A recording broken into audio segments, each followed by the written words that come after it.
la 104esima edizione del Giro d'Italia, che anche quest'anno si avvarrà della scorta della Polizia di Stato. Il binomio ciclismo e polizia stradale è un binomio consolidato che mette insieme tecnologia, competenze e tradizione. Ma chi meglio del comandante della scorta potrà parlarci di questa macchina complessa ma rodata? La scorta è composta da 24 motociclisti, 5 equipaggi automontati ed un furgone officina. I nostri motociclisti, come degli angeli custodi, accompagneranno tutti i corridori lungo un percorso di 3.473 km e 49 province.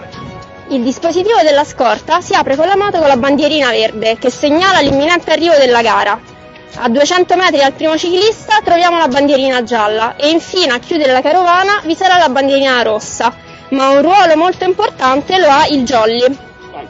Sono il jolly, sono il regista in gara dei motociclisti, con libertà di movimento dalla bandierina verde alla bandierina rossa.